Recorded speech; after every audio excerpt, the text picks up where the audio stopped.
Hey everybody, this is Brian, and welcome to the 8th C# tutorial. We're going to just open up a console application. Today we're going to discuss the for each.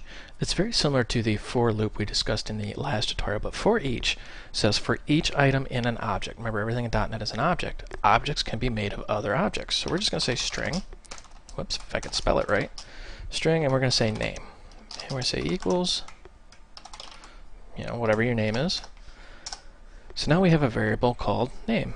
Notice how the green squiggly means it's not being used. It says the variable name is assigned, but is never used.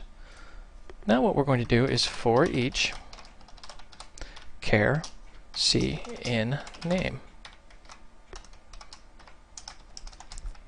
So what we're simply doing is saying for each character, remember character is a type, in name. Name is a string. A string is a series of characters. Each one of these letters is a character.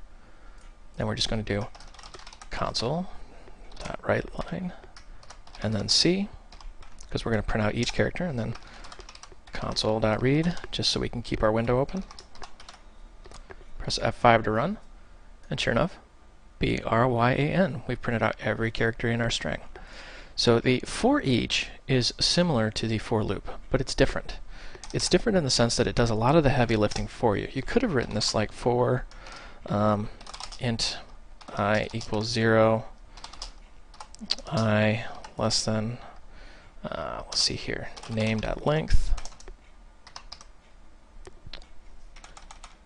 Notice how name is a variable, but we are actually using it as an object. That's what I mean by everything in .NET is an object. You can use the name.length to get the length of the string name. And then we'll just say console writeLine,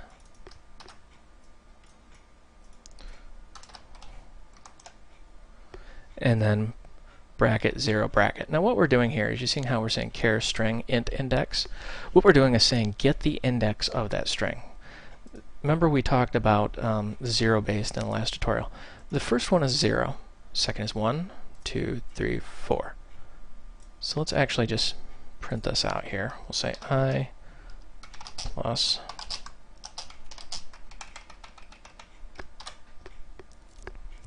and let's run this. Then we have 0, 1, 2, 3, 4. Notice how it's only grabbing the B. Well, the reason why is we put a 0 here. If we put this I here, then we're grabbing that current index. Remember, it'll be 0 through the length. So it's going to say 0, 1, 2, 3, 4. Don't get thrown off by the fact that it's starting at 0. There's actually 5 letters there, and we're going to prove that by F5 to run. And you see it says 0B, 1R, 2Y, 3A, 4N. So that is how you do a for loop, and that is how you do a for each loop. Very simple. All the for each does is it takes care of all of this for you. So you don't have to worry about any of this gobbledygook. It's much, much easier. Just say for each type in object. Very simple, very easy. This is Brian. I hope you found this tutorial educational and entertaining, and thanks for watching.